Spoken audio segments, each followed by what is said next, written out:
I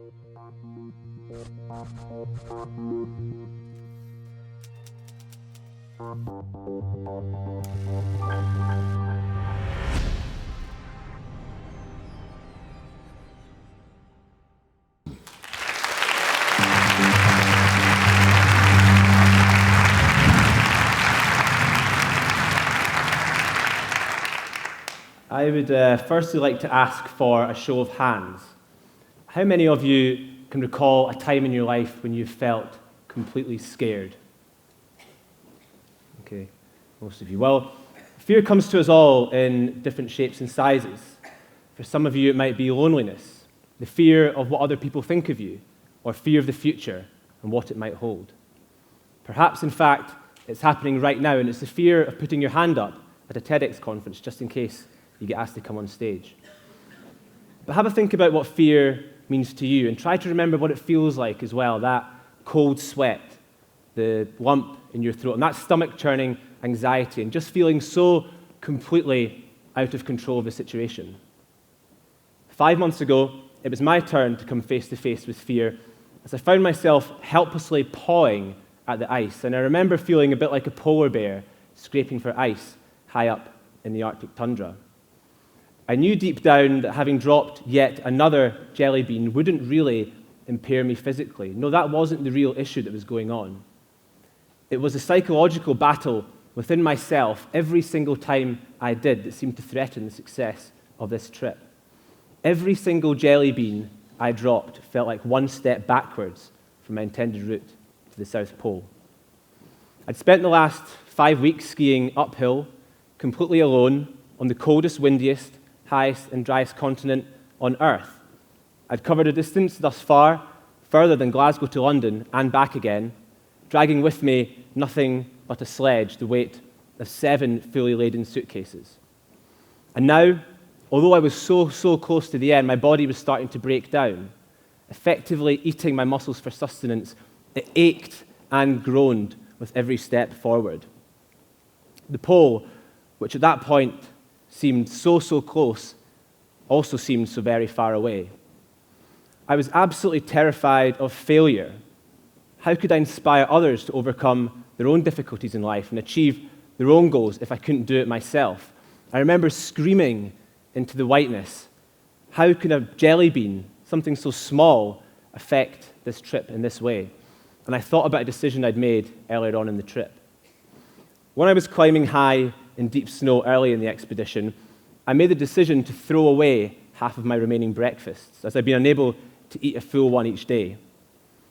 Really, I'd become quite obsessed with carrying only the exact amount of weight required to complete the expedition. The fear of failure had been tugging at me from a pretty early stage. The next morning I woke up and I ate my half ration of breakfast, but today was different. I was still absolutely starving. My metabolism had caught up with my efforts, and from that moment, and for every single moment of every single day from then on, I was absolutely starving. From then on, that sledge, that giant sledge, to me, didn't feel like I was pulling a sledge. It felt like I was pulling a giant fridge, and the temptation to go inside, delve in, and eat all the food I could was a constant battle throughout that expedition. I thought, too, about how it had been not so long ago since not only had my dream of reaching the South Pole seemed so far away, but my whole world had been turned into chaos when I'd come across a set of challenges I hadn't necessarily chosen to take on. Less than 2 years previously, I'd been diagnosed with a large brain mass that required 5 hours of complex, life-threatening, but ultimately life-saving brain surgery. And prior to that, I'd had an artificial pacemaker inserted for a heart condition. And on both of those occasions, I initially found it very difficult to deal with and understand the variety of emotions I was going through. But the one feeling that always stood out above all others was that of fear.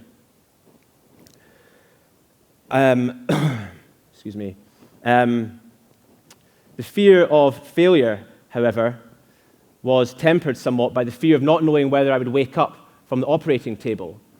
And I started to question everything I'd put into that trip thus far. I'd spent so much time preparing for this expedition that I'd missed out on crucial time with friends and family, and I now wondered whether it had all been just such a waste of time. But that experience in hospital also taught me a lot about the other side of fear and its ability to motivate and to mobilize. I began to see fear as a friend, not as a foe or as a stranger or someone that should be pushed away. No, but instead someone that can push you onto greater things. The only way to stop it tugging at me was not to dismiss it, but instead to say, well, fear, you're here with me. Let's see how far you can take me, and let's see how far we can go together. I also started to think about the bigger picture and try to harness that appetite for fear, for control that fear has, and direct its energy into what I could control, my attitude, my outlook, and my approach. And I told myself if I could do that, then I would make it very difficult for fear to prevent that same sun that I watched from my hospital bed from guiding me to the South Pole. Now, back in Antarctica, I came face to face with fear yet again, and after discarding my breakfast, I realized I couldn't go back and change that. That wasn't something I could do. That was the brutal truth. Little did I know, those experiences in hospital would be the best form of preparation. Fear had become my biggest motivator and just another challenge to overcome. So as in hospital, I again focused on what I could control, my outlook, my approach, and my attitude. So, that little jelly bean, the smallest of the disruptive forces, was just that, just another challenge to overcome.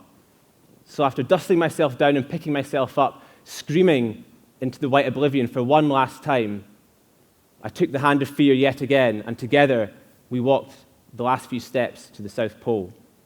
With its help, I'd become the first Scot, the youngest Brit, and one of less than 20 people in history to ski to the South Pole solo, unsupported, and unassisted. Now, we all have our own challenges in life, and many can seem pretty difficult at times, but try to remember those times when you were scared, and try to look past that initial discomfort if you can, and somewhere in there you might just see that you've taken so much more from that situation than it has taken from you. Whether it's made you more focused on a goal, more appreciative of what you have, or made you strive for something better, I would like to think we can all learn from being scared. Sometimes fear is required to make us realize what's important. So the next time you sense fear, try not to be scared of being scared. Instead, take the hand of fear in the direction and on a journey you want to go on, and you might just be surprised at where fear can take you. Because on the other side of fear, opportunity awaits. Thank you.